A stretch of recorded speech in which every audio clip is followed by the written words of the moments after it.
You're listening to an Accent Productions podcast. All right, Rachel. PG-13. PG-13. This is Prof. Mac calling Rachel Sanders to the office and a friendly reminder that you must keep it PG. Okay, on that note, welcome back, everyone, to another episode of Moody&D Gone Rogue, where we discuss the gameplay and theology of the first campaign of Moody&D. My name is Rachel Sanders. Don't know if I already said that, but if I didn't, there you go. And I'm going to have the rest of the table introduce themselves. Hi, my name is Rachel Sanders, and I work for SGA. Just kidding. My name is Rachel McKelvey. Her born name is first spelled cooler. with an extra consonant, almost an extra vowel, but sometimes Y counts as a vowel. Also here with the unnecessary grammatical facts for you. I'm also known as Prof. Mac, and I play Audra. Amazing. I'm Reese Amstutz. I'm your humble DM, and returning from his brief stint away from Moody&D, we have Samuel Bowen. Welcome. Come on, Ima! he is back. Yeah, From the back dead. from the grave. It's amazing. Amazing. No, Sam. Dang it! Now he's really back, folks. And him and I are instigating this button. No. And if you didn't know, Turning the phone. basically all of Campaign 1 or Arc 1, this was Sam's daily threat. Oh, yes. And the only way we really started the podcast was with a couple of presses of that button, a few false starts, Yep. a very frustrated, humble DM. I edited most of them out, but there is still one that is in an episode. Because and he I could was not get rid of it talking. because I was talking. Wait, which episode? I think it's in the first It's like- two, it's- like it's- session yeah, it's- 0 or yeah. something. He was It's in so one of those funny. He goes, sessions, but I was talking. Look, my voice supersedes all other important channels of sound Whoa, on this thing. whoa. Okay. Fair enough. All right, everyone. I'm the DM. I'm the host. All right, everyone. I selected you. I help you think of the name. That's true. Did you or I did did. I can't remember. It's a text thread. I feel like there are receipts. She came up with the name. The only reason it ended up in the text thread is because she said it. Okay. Well, folks, Rachel Sanders gets credit for the name. Congratulations. And nothing else. Oh, Wow. I don't even own a D20. It Folks- didn't even go. I didn't hit it hard enough. I was trying to go quick. No, Sam. No, you're not pressing that stupid button. Alrighty, guys. We start this show by rolling a D20 to see who can ask the first question. What are we and discussing today? episodes 9 through 11. Yeah. Go. We're going to pretend that I made it through. Roll for initiative. Ooh, not great. That's probably better than mine. I got a 7. I got a 5. I got an 8. I win. With a what? 11. I'll just say you didn't have to roll very high. Like a 10 would have Whoa. beat us all. Okay, so what's initiative order? I got 1. I got first, second, and then Third. I'm last. Yep. Yep. Okay, great. Okay. Your humble leader. So, starting with episode 9. Okay. Yeah, this question is for Prof. Mac. Okay, great. How did the various accounts of the spiked metal ball crushing various party members influence your thought processes moving forward, and how did that influence your reactions to the concept of the party at the end of the arc? I wish Christian was here for this section. Listen. All I have to say is they could have been avoided because Audra did not want to go down that way. Ooh, that was my bad. Copyright. You and Corey have the same. Yes. I never know who's getting a text message. Yeah, I think it's because she's like on the edge of a millennial, and I'm like hardcore, like deep set as a millennial. And Kim Possible was, a big part of I our childhood. loved Kim Possible. I would Yeah. stay up all night on Friday nights to watch it. Yeah, but see, you had the reruns. We were like watching as they went. I watched the last episode air. I remember it. I make it. That does not count. Well, I promise you that doesn't count. at least I know I'm older than Reese. I'm closer to a millennial than him. Barely. 4 months on you. Oh, wow. 4 months. Okay. Anyways, moving Thank on you. to answer Thank you, the Prof. Mac. question. Yes. 4 months and 1 day. Actually, I suppose this question can actually be for both of you. But I feel Wait, like it. My last question can be for both of you, but I feel like it more applied to you, Prof. Mac, the various accounts of the spiked metal ball destroying everybody and how it influenced the way they saw the party. Yeah. I feel like for Audra, it definitely made her more frustrated. Just because in Audra's mind, it could have been avoided. Like, we had a path, but we had to, like, explore the whole dungeon. And then with Ima really getting hurt. Being left on 4 HP. Yeah. I mean, I feel like that the metal balls is kind of where the party just fractured. Yeah. Like, we already Yeah. weren't getting along, but it was like that was a point of no return at that Yeah. point. And yeah, so I think at that point Audra was like, "Oh, I cannot trust Klaus." So the only thing, like, Ima has to stay alive because there's no. If Ima goes down, Audra knew she was going to go down. Like, Klaus could take her out in a hot minute. Yeah. So, Yeah, absolutely. yeah, I think that kind of really solidified the tension between Audra and Yeah. Klaus for sure. Yeah. Next in initiative order. Hey, Sam. whoa. That's my job. Sam, you're next. I'm the DM. We're rolling initiative. So Okay. So I didn't know who was gonna be on the show, so I just wrote questions for everyone. Amazing. Love it. Except the host. The host knows nothing. This Well, next hopefully question knows is for the host. She knows You're about kidding. I'm kidding. Okay, good. It's It's like if you just asked her a question. I'd be like, What? Okay. So I'm gonna ask Reese a question because I'm also going to roll initiative for Christian because he sent Ooh. me questions. oh Oh, sweet. good call. He's last. Wait, what'd he get? You rolled a 5. I'm a 5. Oh, well, then you win because you're here. There you go. Anyway, yeah. All right. So at one point we were messing up on in episode 9 we were messing up on the keys. Yeah. So I was wondering what would have happened if we It broke snapped. them? Yeah. Like, what would we do? That would be up to your creativity as a party. See, here's the thing, is at a certain point, if you had broken the keys, there would have been a couple different approaches you could have taken. If you had only broken one key, which was the first space we'd gotten to, where if Ima had rolled low enough on his strength check and snapped his key, what would have happened is his key would have snapped, and probably the most readily available way out would be for Audra to pick the lock. Okay. Okay. With I didn't even think of that. Did you forget you were a rogue well, again? it doesn't matter because you needed it doesn't matter because you needed to pick all three of the locks at once. Okay. And so if only one had broken, you could have still picked it. Got it. But if you had, because the first time Ima almost Yes. broke the key, the second time Ima and Audra almost broke both their keys. Yep. And if you had both broken it, that would have been probably would have been something along the lines of you reaching in and arcanely using Mage Hand or wait, No, you it didn't have Mage Hand, did you? We And would've- you weren't level 3 at the time. Yeah. So would we have to still get through that door to, like, progress through? You could have tried Or- breaking through existing walls, but that was the So we were only gonna way get through. stuck. You would have gotten stuck. Wee Nice. bit screwed. What would have happened would have been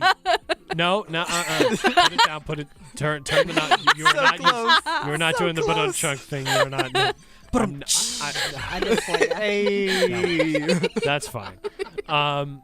Yeah. So what would have probably ended up happening is you guys would have to do something along the lines of long rest, try to break the wall. Long rest, try to break the wall. Long rest, try to break the wall. Or try to explore alternative avenues, or see if there was something inside the dungeon that you could have used to get through, because there were a lot of magical traps, and you could have seen if there was like a way to redirect it to break the wall, because there was a magical trap on that room. And There was? Oh. yeah, there was the vine when you jumped into the room. Oh, that's right. Oh, That's the right. vine. And it was a permanently installed version of the Thorn Whip cantrip. I was thinking And that, so if you could find a way to redirect the dungeon against itself using the panels, that was one way you could have gotten through. But yeah, no, it was that Oh, it was whenever one of you overcommitted to turning a key and I knew it would not turn, just saying, are they going to try so hard they break the key? Because that happens in real life frequently. Yeah.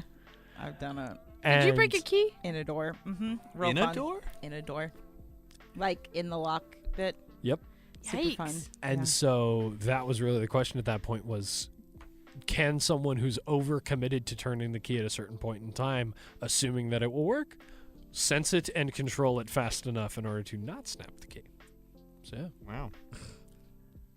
Crazy. Dope. Who is next in order? That would be me. Can I ask a bonus question just because we have Sam here? Sure. Oh, Like a Lord. bonus action.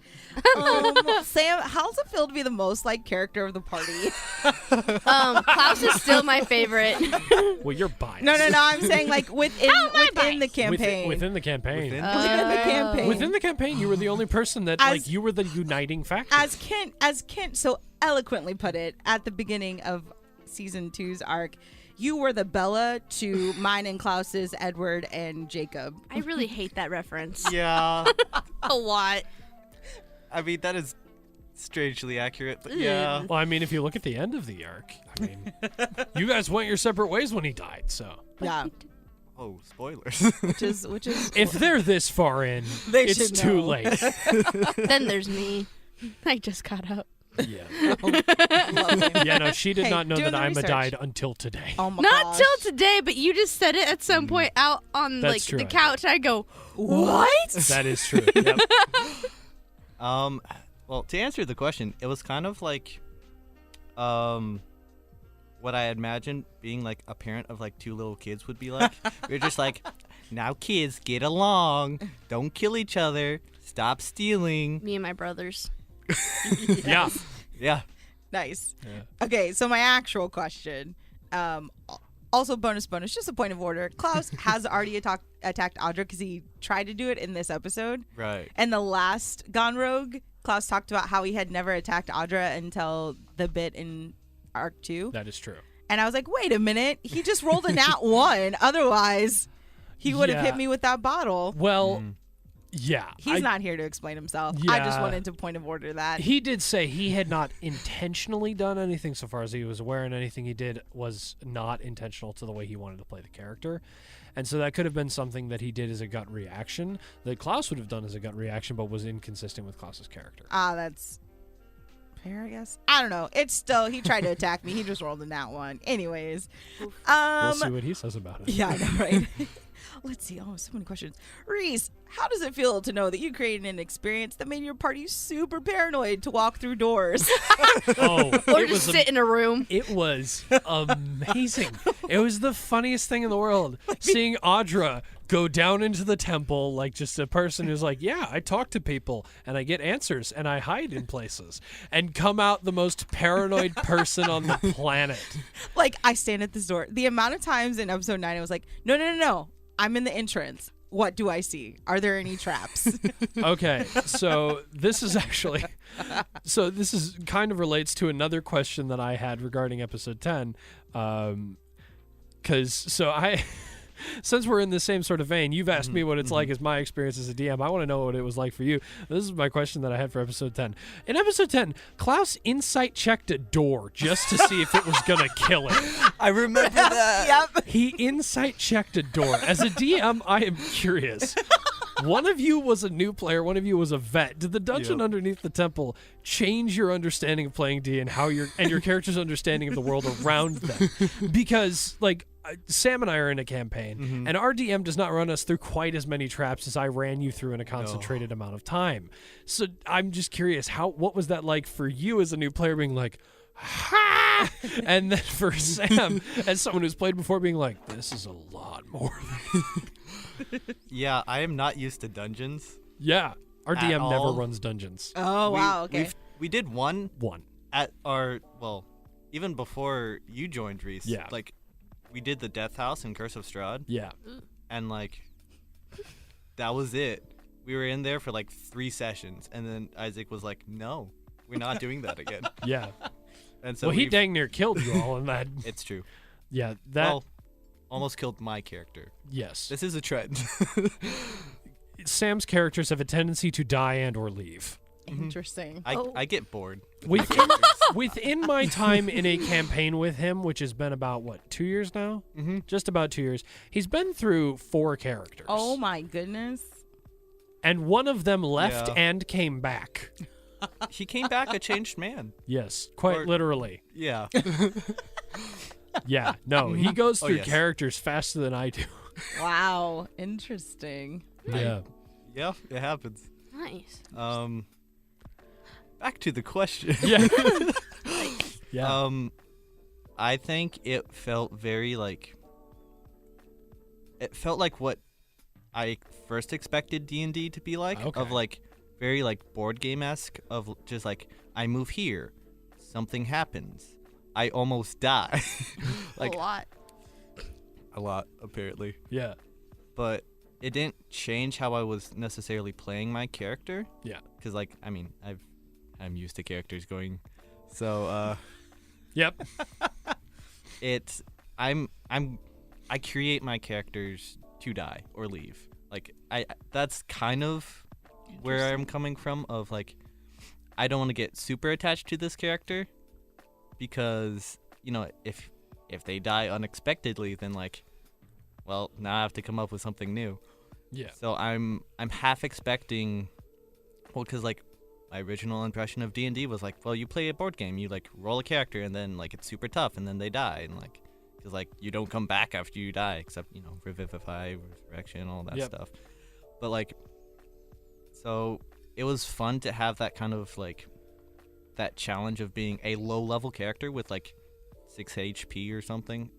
14? 17, I think, is what you had. Yeah, like under 20, Yeah. and being hit with a bunch of traps. It was fun to have that challenge for me. Of Yeah. like I could die at any moment. We have like one healing spell that will Yep. give me maybe like five hit points back. Like Yeah. maybe a fourth of my health. Like maybe. So it was just fun. Yeah. I enjoyed it. Yeah, totally. What Yeah. about you, Prof. Mac? I think for me, like as a player, was surprising because the very first time I ever played, the way that the DM did it just kind of like dropped us into the middle of playing a game. So I think our very first encounter was with a vampire in a tavern, and then we left boy. there to go fight a manticore. Oh, my So- Yeah. But the Okay. thing was, like, it was only me and one other person that didn't know how to play, and the rest of our party had been playing for years, so they kind of guided us through it. Makes sense. So I think I kind of went in it with that mindset of you just like you go and you fight monsters, or you're trying to like outwit a person, and so there was a little bit of I think originally, which is why I didn't always check, is it felt like it stopped the game to be paranoid about surroundings. Yeah. But now I'm like, it's kind of funny that it's just this random paranoia. And I think I said this in, I don't remember what episode for Gone Rogue, but for Audra, it's a big thing because she's never experienced any threat from something not living before. And she says it in one of the episodes, but like everything is trying to kill her, and that's freaking her out. Yeah. So Yeah. Well, especially coming from, you know, above the dungeon where everything is extremely safe. right. Yeah. So Nice. I think I have the next question, I believe. You do. Yay! All right, this is kind of for everyone, and if you can answer for Christian, possibly. Yeah. This episode, I feel like it's like the first time I saw everyone like working together somewhat peaceably. Kinda. Really? Kinda. A little as bit. close to I can peaceably see- as I can think we see could it. get. Yeah. They were just working together pretty well, even though there was clearly tension that you see in the next episode. How were the characters feeling about just all this interaction? Were walls going down, or were they being built up more amongst each other? Because Ima and Audra knew each other, and then there's Klaus, who hates everyone, it sounds like. But and then there's the DM who's watching all of this. So yeah, anyone go for it. Reese, you want to start? I mean, Go, Reese. I can give a little bit of information as to how Klaus probably felt. Like, again, I don't know Klaus in and out the way Christian does. But what seems to be a consistent element of Klaus's character is that I don't think his walls ever went down or started to go down. I think there was a point in time at which he realized he could trust Ima or could potentially trust Ima. I mean, later on, Klaus does say he is the person I felt I could possibly trust. Yeah. Not necessarily that he did trust him, but that felt he could possibly trust this Yeah. person. 'Cause he blatantly says he does not trust Audra. Oh, Right. yeah. Well, and he doesn't trust most other people, and that's just generically true across the board. I don't think his walls were moving at all, because especially like it's been seen consistently for Klaus, trust is less about less about believing that you're there to do a good thing for him, and more about believing that that the people around him are going to be consistently selfish, and assuming that he can leverage their selfishness for his betterment. Mm-hmm. Yeah. So. Y'all want to answer? Yeah, I mean, again, I don't know if walls are necessarily going down, but I think there is a level of confidence, because there's a couple times, if I'm remembering right, in episode 9 that Audra like leaves to go like back into another room or check something out, and so there's a level of confidence in that. I don't know if I would necessarily say walls are coming down, but she trusts Klaus and she trusts Ima enough that she's willing to like step into another room by herself and then come back, and like we've cleared all the things that could kill us in this room, so we're good. Yeah. Or like when she would get bored, she'd be like, all right, I'm moving on. Like Right, yeah. It was almost, like I said, a level of trust that, like, I trust these people aren't going to kill me anymore. Right. Less, and especially in Klaus's part, less to the extent of you trust that he doesn't have, less to the extent that you trust he has good intentions, and more to the extent that you trust that he's going to be selfish and do something that leads to his betterment, which in this situation is keeping you alive. Yeah. Mm-hmm. Yeah. Ima? I mean, there was never a point where Ima really expected anything from Klaus or Audra. I mean, he kind of assumed he was safe with them the whole time. But I think, I mean, at first his mindset was more of like, I am probably the most capable to do what we need to do. Like, this is what I'm designed to do. Audra like knows nothing of the world. Klaus knows too much of the world. And so he's thinking like, this is what I'm meant to do. I'm probably the most qualified because it's like what I'm made to do. But then once we get to like episode 9, Ima has already gone down once. Yeah. Yep. So it's kind of a change in the mindset of like, well, I know it's like he knows how Audra and Klaus do things, and he can at least trust them to do those things and do them. I mean, they do what they do and they do it well. Yeah. He can trust that. Yeah. Nice. Sweet. Who goes? Reese? Christian's question. Oh, yes. Nice. Sorry, Christian. Let's see. Since we have Sam on, I'm going to ask those. Okay, so we had sort of asked everybody how they sort of formed their characters, where they came from, and so he wants to know, similar to the questions we've asked other people, why did you make him a Warforged? What was your intention with his character? And in the end, did he come out the way you wanted him to? Oh, goodness. Ima was a very unique character. For most of my other characters, they're made to be sort of on the borderline between hero and villain. Yeah. That's because I just find those characters interesting, of where it's like, they could go off the deep end, and that would be terrible. But they're not quite there yet. Yeah. But for Ima, it was lawful good. And the first idea in making him was, I want to play something that's not lizard folk.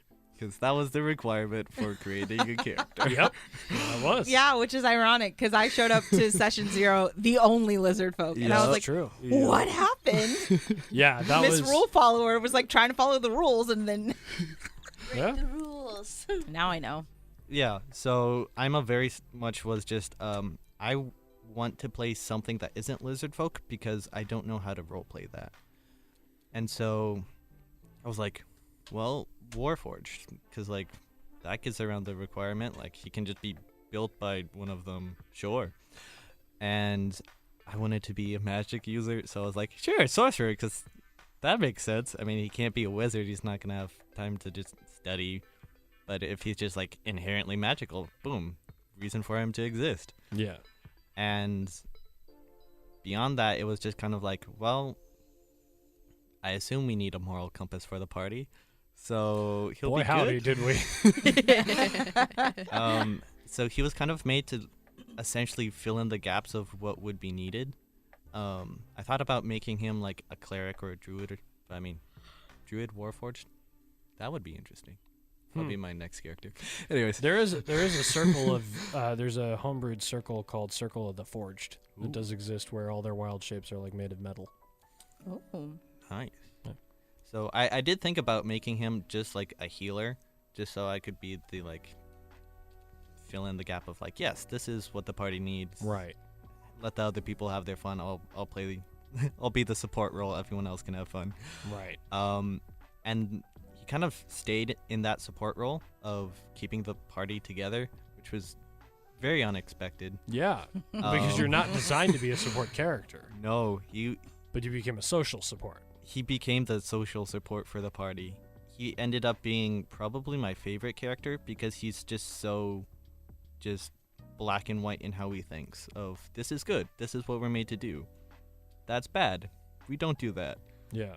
And it was very easy to roleplay that.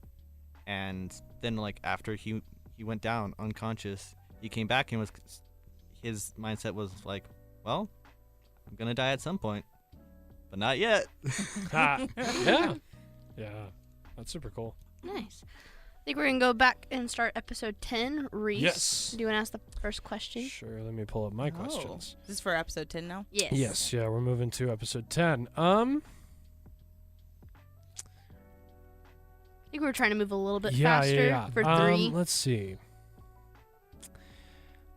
This is so hard because I have 2 questions that I really, really, really want to hear answers to. Just make our answers really short. Or questions really, really, really short. Yeah.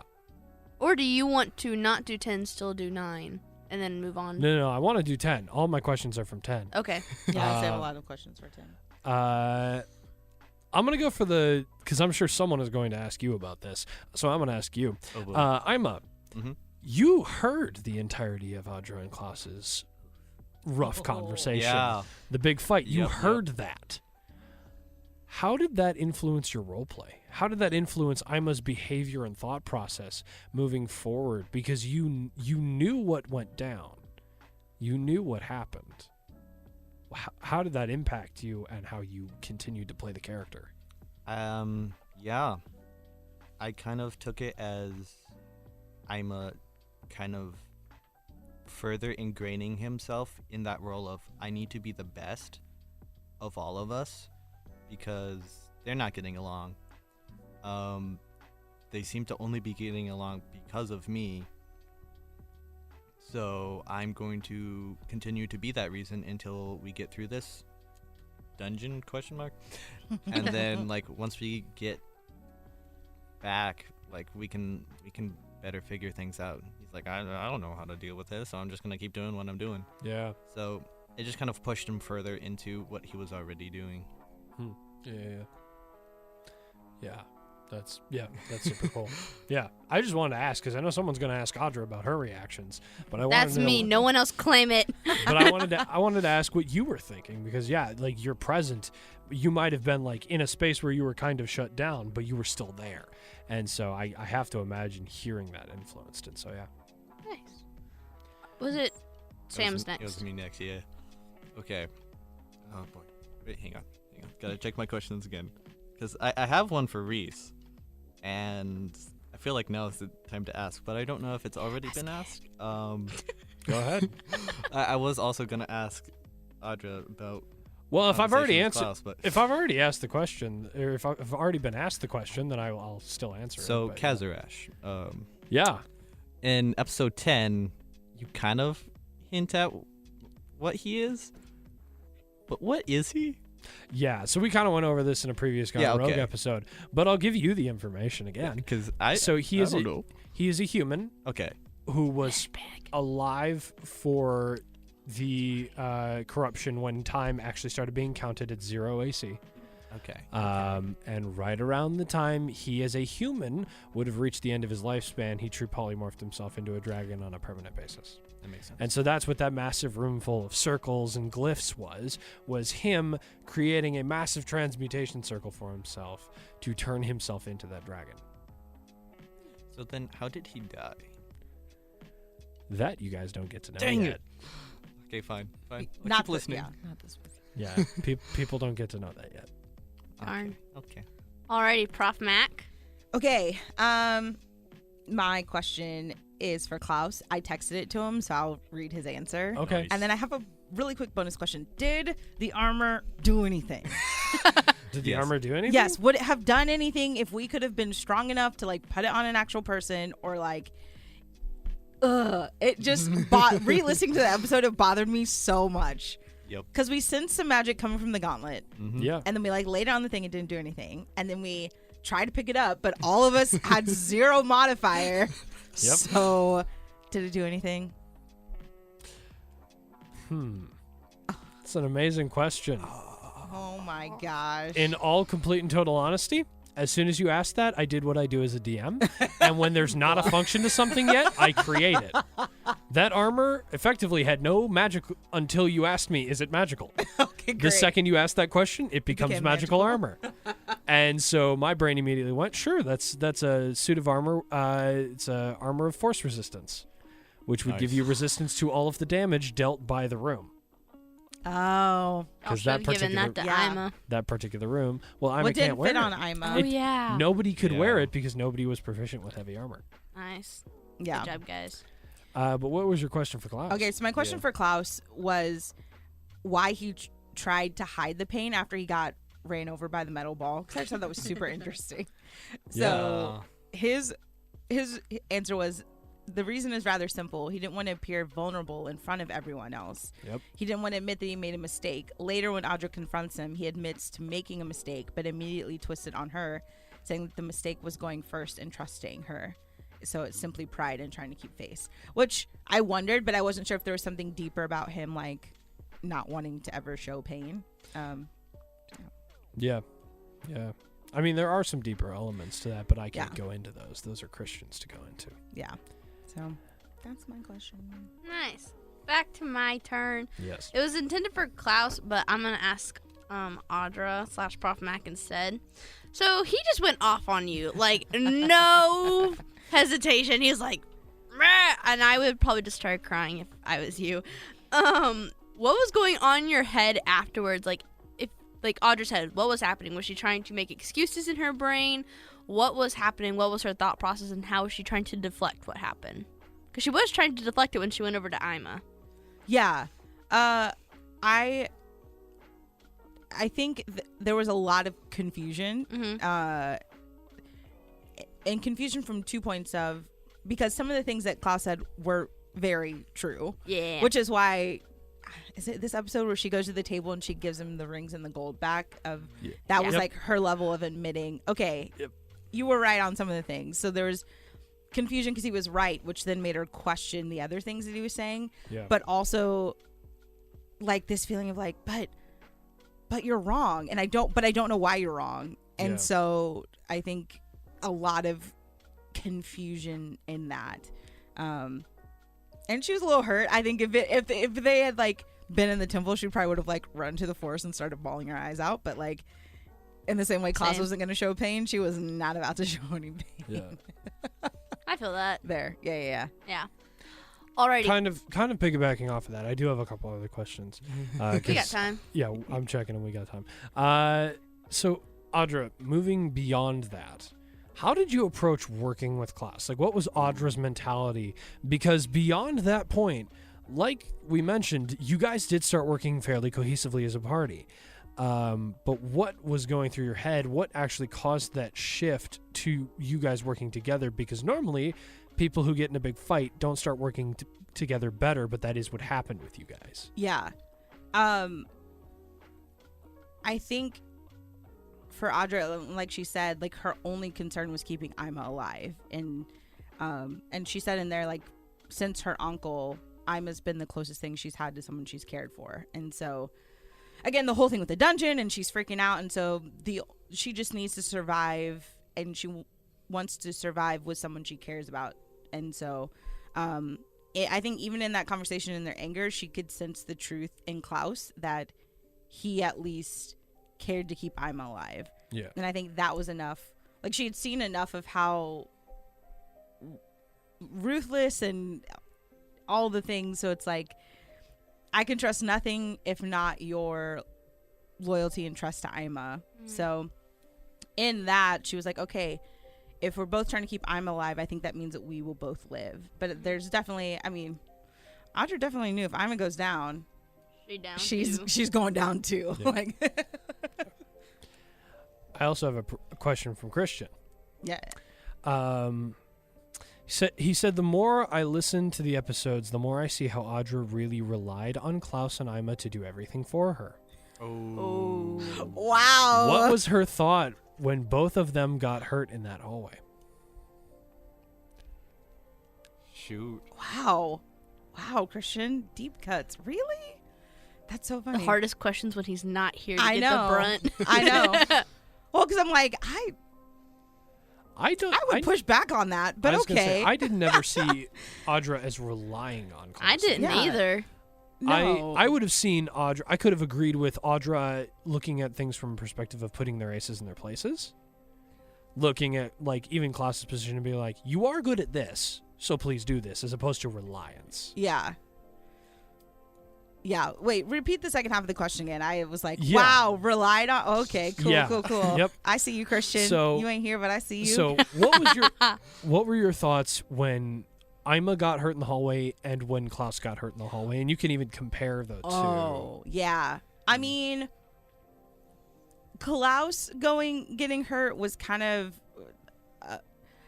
really not a whole lot of skin off her nose, because I think if he had gotten hurt, she would have turned to Ima and been like, all right, let's go back up. Like, whatever we're here for, it's not as important as dying. I think she recognized we definitely need all three of us to survive the dungeon. And a little bit of like, I told you so. Like, he got hurt and she was like, I literally said, let's don't do this. It was a hallway with an end. Yes. Ima going down because he took her place. So there was like anger because she already didn't want to be there. And then she like, what is it called?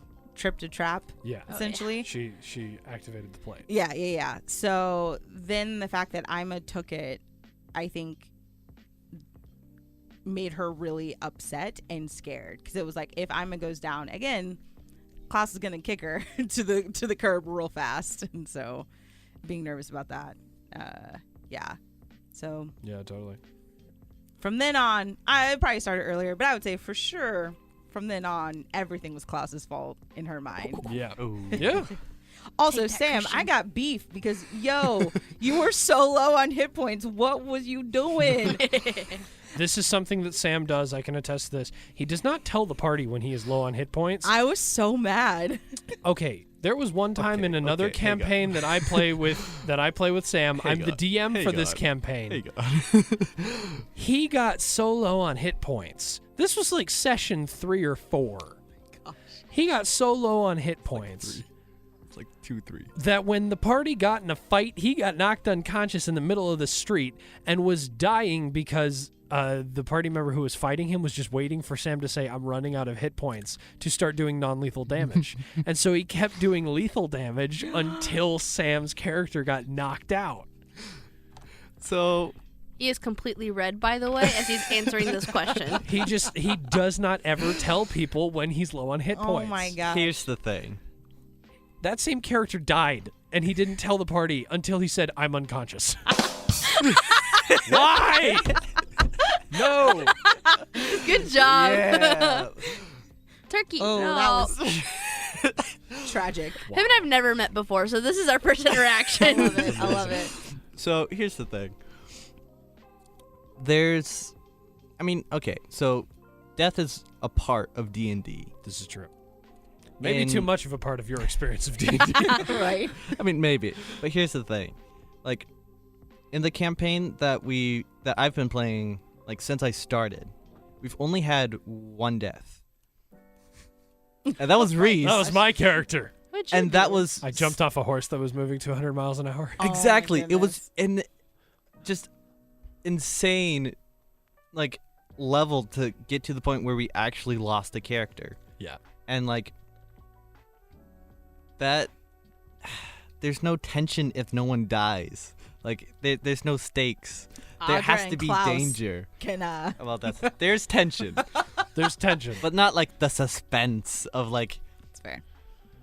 of danger, and so like Unless, of course, your party does not have Revivify. Exactly, that gives it more suspense when Yeah. they're like, this guy is low on HP or he's unconscious.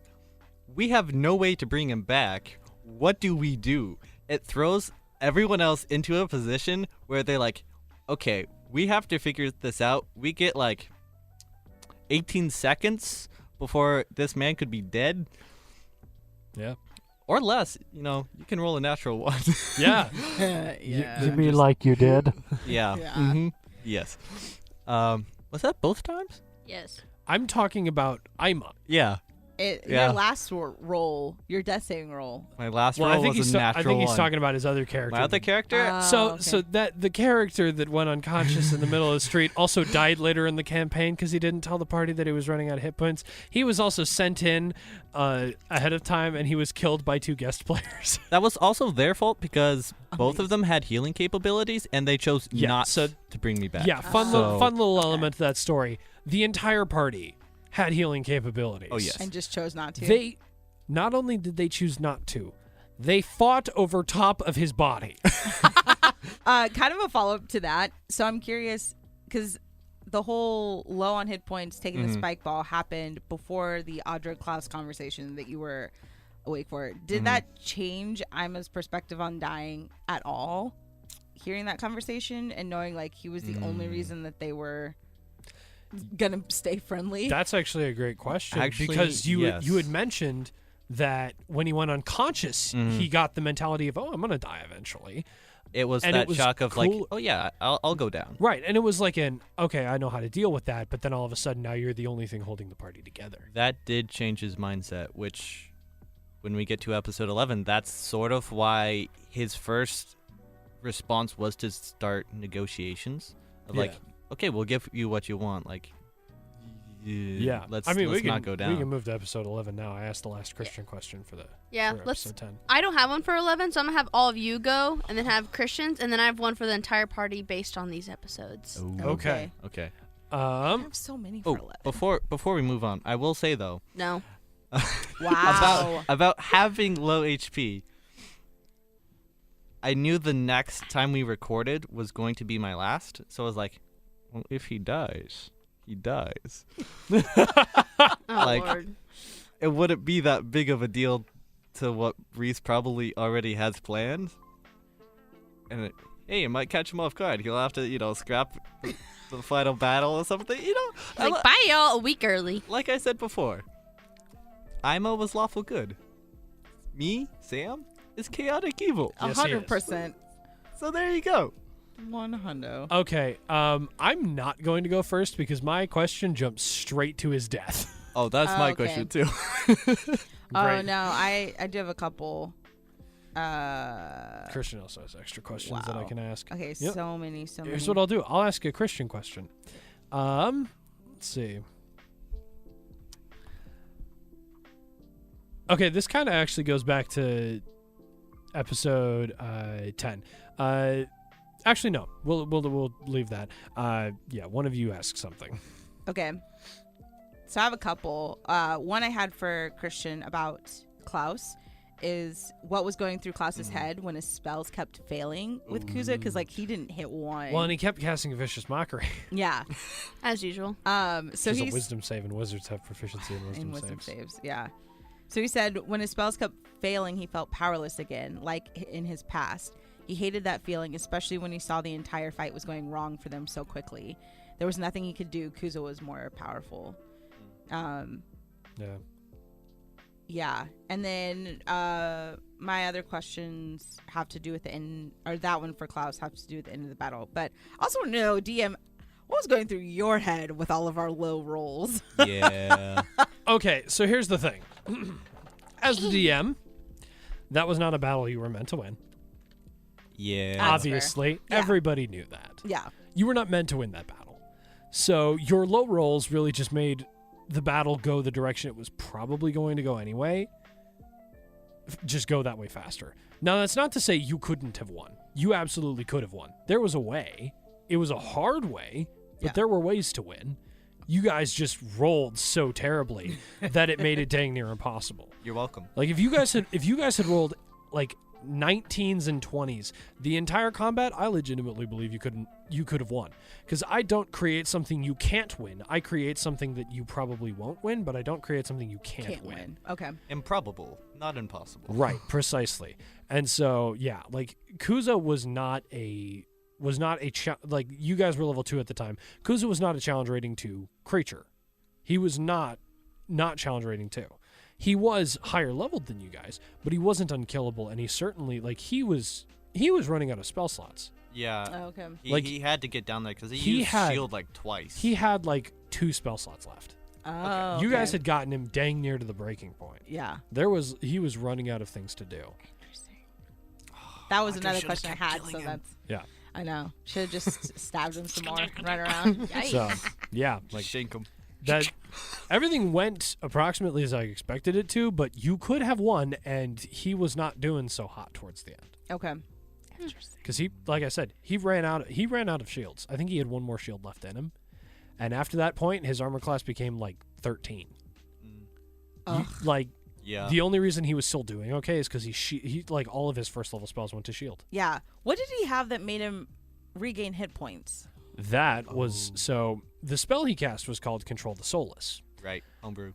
Yes. The actual machine is what siphoned life from Ima. So that 1d6 necrotic Went to him. went to him.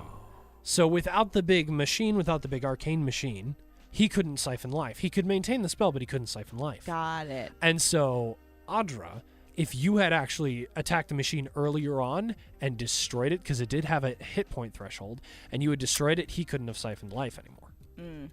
Things I now know as a DM or a D&D player, I did not know before. You're a DM now? Whoa. Definitely not. Whoa. Definitely Promotion. not. But yeah, I so- didn't realize objects have hit points. Yeah. I just Well, thought they were things. Sometimes they have hit Yeah. points. Sometimes they just have like. This is a thing with like in Dungeons and Dragons. If you look at like the Ghosts of Saltmarsh book, boats have like hit point thresholds that they don't take damage unless you break a certain amount. And it's like some objects have that. Some objects just like all magic items have resistance to all damage.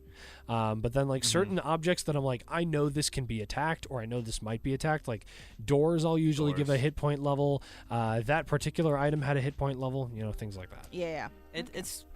I always assume it's just the things that you would assume someone might try and break. Right. You'll give something to. I mean, Precisely. obviously you won't give everything like hit points. You won't be like that strange like chair in the corner of the room. That will have like 3 HP. Unless just in you're case. Mighty Nine. Yeah. Fair enough. Yeah, Fair enough. that marionette doll off in the corner, that thing has 30 hit points. Why? Why? Why? I'm not even a player. Why? Because Because they're creepy. creature type undead. Anyways. If a marionette shows up, I'm leaving. I will stand up and leave this table. Can I be here when that happens? Anyway, Who's next? Oh, Sam? questions? I mean, questions? Prof Mac asked the question, so. Yes. Yeah. I mean, This last round's just going to be a big shuffle. Yeah. Nobody's going in initiative order right now. No. I mean, I feel like both of my. I might ask 2 questions because I feel like both of Go them for it. will probably go pretty quick. Yeah. But I'll start with Reese because I assume it'll probably be just a yes answer. But was there any ending where Ima would have survived? That's one of my questions. It's possible. It's possible. You did start negotiations, and there was a whole thing with Kuza where he was like, if you can find a way to give me the heart and keep him alive, I'm all for that. That was something he said over and over again. Now, in his mind, fastest route to getting the heart, destroy Ima. But True. it was not the only way in his mind. He is a wizard. He does understand that things can run without that particular source, which means if you guys had found another way to power Ima could have stayed alive. If you had proposed, well, let's have a conversation. Let's have an extended conversation, something along those lines. Where you proposed an alternative, then he could have lived. There could have been another way out. But with the way the conversation went and the information that you guys brought to the table, there really was no other way out. Yeah. Fair enough. Next question. My other question was for Prof Mac. Yeah. So I'm just gonna kind of jump to Ima's death because big part of the episode. Yep. Yeah, that's yeah, fine. that was- yeah. All of my questions remaining are involved with that. So my question is, like, 1, did you see it coming? And 2, like, how did you roleplay that? Because the last time there was a death in a D&D campaign that I've been a part of, I'm pretty sure I just cried. So, like, how did you manage to roleplay that? And, like, yeah. That's true. Shoot. Like, how did you keep it together to roleplay that? Because I am not capable of doing such. Are you Yeah. tearing up now? No. I do. Shut up. I do remember your reaction though when K-Doc died. Oh, I wasn't there for K-Doc. Oh, that's right. You weren't. It was It was the Williams? Dryad. Oh, that's right. The Dryad. Mm-hmm. I forgot about the Dryad. That was the last time. Yeah. Yeah. I'm sitting. I was like, okay, he's this. Okay. Yeah. He's been unconscious every session, so That's true. His character went unconscious basically every session we played. almost every session. But yeah, Wow. no, that is true. So- Yeah. Ooh. Anyway, Prof Mac. Wait, what was the first part of the question again? Sorry. Did you see his death coming? Oh, I wasn't sure. For a couple reasons. It didn't completely shock me, but I didn't want to believe it would happen. A, because it was a Moody podcast. Oh. And then I was wondering if there was going to be a way. I thought, because I knew you were graduating, so I was like, maybe Ima like gets turned somehow, or he just decides to leave and then come back. So it's like it leaves room for like Ima just showing up randomly, or maybe we all die. Like I thought if I thought if Yikes. Ima's going down, we're all down. Like at that point, that type of situation. And it's funny, like going back and listening to the episode, because it felt like it happened so fast. Yeah. I didn't realize that we were already like an hour into recording or whatever. yeah. So it felt like it happened so fast into the episode that I was like, oh, wow. I don't think. Okay. In regards to your question about role playing, how did I role play it? Like myself? I don't know. Yeah. I think there were a couple things going through my head. So I don't know if anybody else could tell, because it was early in the morning and I was like sitting in the corner back then. But I vividly remember tearing up. But I was like, there's a part of me. I caught a little bit of that. So many thoughts in my head where I was like, first of all, my pride of like being a teacher. And I was like, I can maybe count on my hands, like my 2 hands, the number of people I've cried in front of that aren't my family. Unless it's for like an acting role, but Right. Yeah. Right. so there's a little bit of that. There was a little bit of this is still me figuring out D&D. So it was like, do people like, I watched Critical Role and they cry, but I was like, but they've been playing the characters for like 2 years. It makes sense. We've only been playing for, A semester? 2 months. Yeah. This is when you know a professor loves her students. Yeah. Facts. Yeah.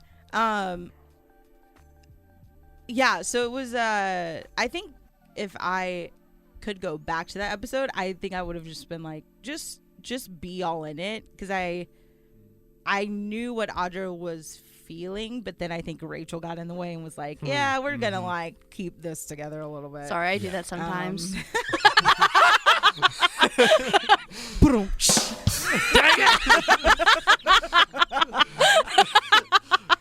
Reese is gonna be the one to turn this into a PG-13 podcast. High five, Reese! PG, Rachel. PG. I didn't do anything! We do have a bleep button. No, don't press that. I can't edit that out. That one's actually obnoxious. Oh. Why'd you tell me that? Fair enough. You just turn the volume down. Turning the fader down on that. Fair Yep. enough.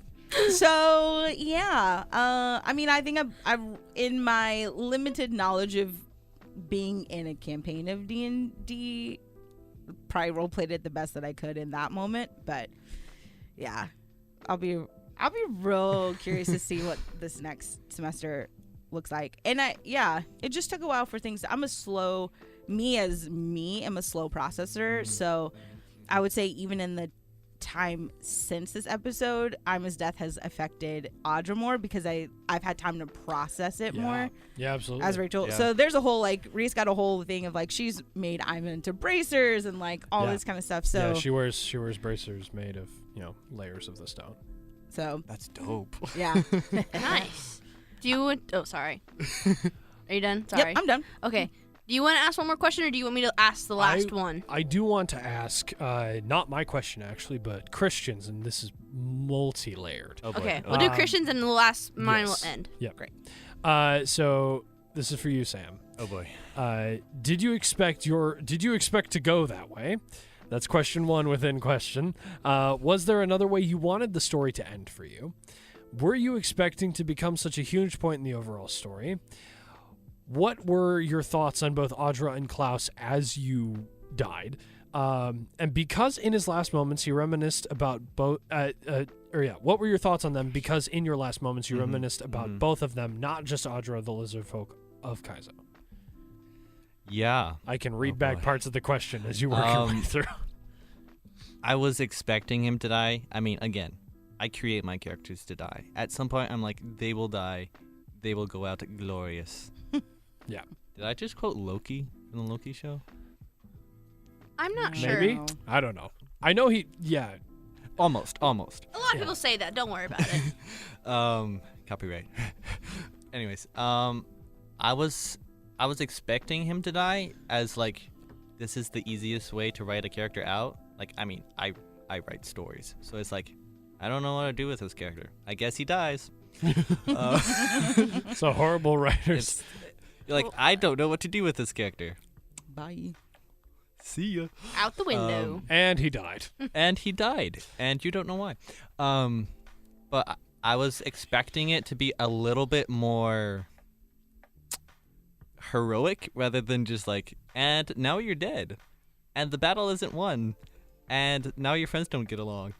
I was expecting it to be sort of a like him having to stay behind during and like the dungeon like collapsing, Right, yeah. and him being like, "Go, I'll save you all," kind of situation. Yeah. But no, that didn't happen. Yeah. So that's kind of what I was picturing, was a like super theatrical moment.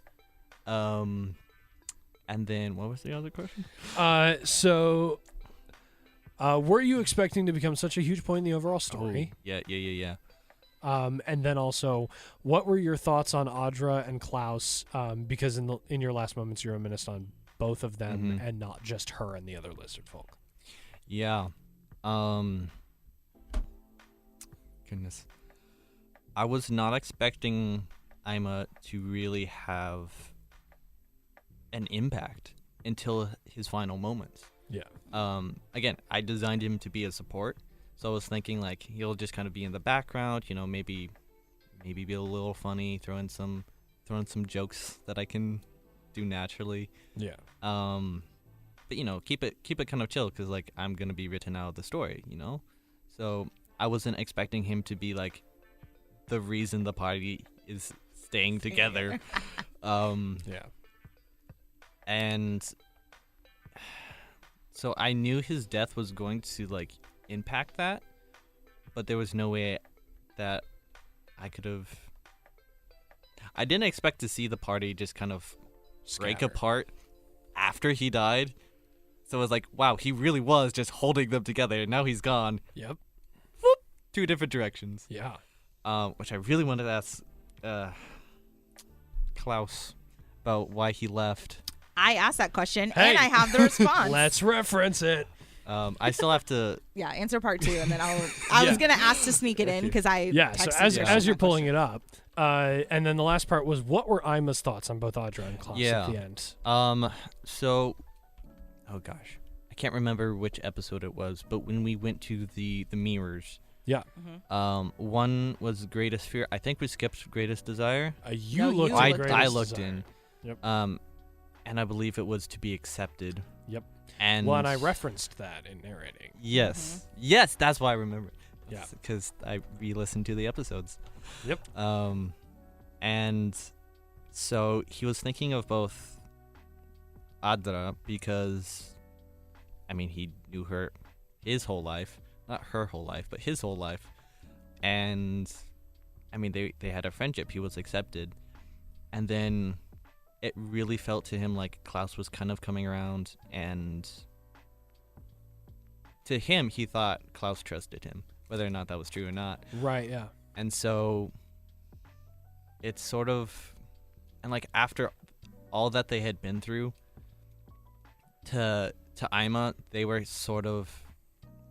they were his family. Yeah. And so, as like you have like Aja, like the homeschooler, and then you have like Klaus, the like weird adopted cousin. You're like, cool. Ouch. Yeah. No, I'm not thinking of anyone in particular. Just saying. Just clarify. This is in case Sam's family listens to this. Just in case. I'm not thinking of anyone. Yeah. But just seeing like how far they come, like together. It's sort of that idea of like, just like hardship kind of binds you together. Yeah. And so he's going out, he's like, oh yeah, I love those guys. Yeah, I love that. You had something that you had asked Klaus. Yes. Yeah. So I asked, it was kind of a two-parter. What was going through Klaus's mind when he looked at the doorway at the end of the battle? So he talks about how he was looking down the door or down the hallway, but like his body was still in the room. Yep. Yeah. And then I asked why he decided to leave. So he answered it in one. And so he said, when Klaus was looking at the door, he was contemplating his options. Kuza had won, and he was more powerful. Klaus could leave or he could join him. At first they thought he would leave, but the more he thought, the more he saw Adra's childish reaction, the more he remembered. Why would he go back with Adra when she hated him so much and would obviously blame him for what happened? Why go back to the lizard folk that had ridiculed him? What did he have to gain from that? He wanted them to fear him. He wanted power, and Kaizo would not offer him that. They were weak and untrustworthy. They had disrespected the king. The moment he decided to leave was the moment he walked over to Kuza and stood by him looking down at Adra. She was a child, she had nothing, and her threats were empty. Klaus wanted to gain Kuza's knowledge and then look him in the eyes as he betrayed him and took his life. He wanted power, he wanted to be feared. Yep. Shoot. Yeah. Yowza. Yeah, this is something we've explored a lot in these first 4 episodes of Gone Rogue, is that Klaus really is, he's power driven. Yeah. And it's wherever he can see himself gaining the most power and the most control that he goes. Yeah. I think that was the last question for all of y'all. Yeah. So I'm going to ask the last question referencing your characters and yourself as a person. Okay. All these characters are in different walks of life, like each of us. In these episodes, there are a lot of doors, hallways, mirrors. There's a lot of options.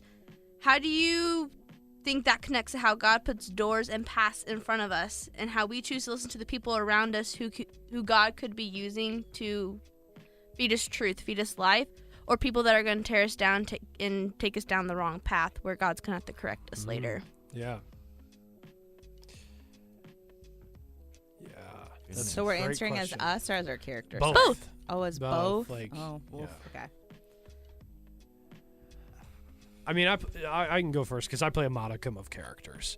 And I just want to clarify, you're asking how they reflect each other, yes? Kind of, but more of how does...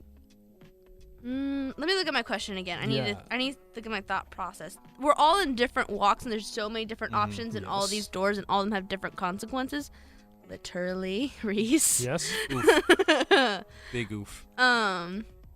How do you listen to the people around us and decipher if God's using them to take us the right direction, or is it a matter of they're pulling us the wrong direction, deciphering what is right and wrong and glorifying to God? Yeah. Yeah, I mean, so I'm a very like hard set right and wrong person. I understand that there are spaces where the lines are blurred, or where there is right and wrong on both sides of the equation. But I do believe strongly in the concept of right and wrong, and I believe there's a very clear line between them.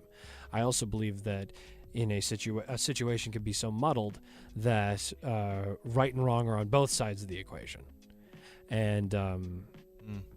For me, like we've expressed before, we've talked about how, like, Christian has expressed he does not have a strong moral compass, and that is one of the few things that I do believe I Whether it's misguided at times or not, I cannot speak, but that is something that I do generically have is my moral compasses. But yeah, as far as like in real life, deciphering whether someone has better intentions or and it will offer something that could potentially be glorifying to God, it's the discernment is in, again, my moral compass is pretty dang pointed, and my concept of truth is pretty dang concrete. There's not a lot of fluidity there, and so a lot of it runs down to testing what I hear against the Word of God. But as far as like even I play a modicum of characters in the game, and a number of them are there intentionally to disseminate fallacy and to disseminate truth. There are characters on both sides of them. Kuza is there intentionally to disseminate fallacy, and people like Rashik are there to intentionally disseminate truth and good just things on the right side of the moral compass. And so that level of discernment comes down to someone's character. One of the things that I've come to perceive is that while we always say actions speak louder than words, I think people make a lot more mistakes with their actions than they do with their words, especially if you catch them off guard. Mm-hmm. Oof. People who are caught off guard speak a lot more honestly than their actions will. So people will make poor decisions all the time, and sometimes that comes in the form of words. But people who you've caught off guard and are asking for their opinion, that's a good place to find someone's character. And so, especially like this is a little hint to the players, if you're trying to discern where my NPCs stand, I'm pretty much improving all of their reactions, which means it's probably where they really stand. Duly noted. Good to know. Yeah. Sam, Prof. Mac. Go first, Okay. Sam. Okay. Goodness.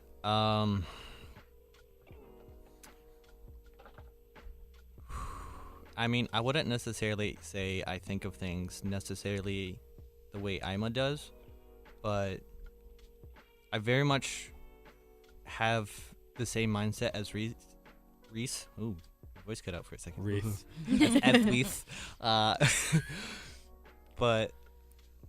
I think, because I again, just like Reese, I have a very strong sense of this is right, that is wrong. I do not do wrong, I do right. Or at least I try to. Come on, somebody. Where's my button? Hold on.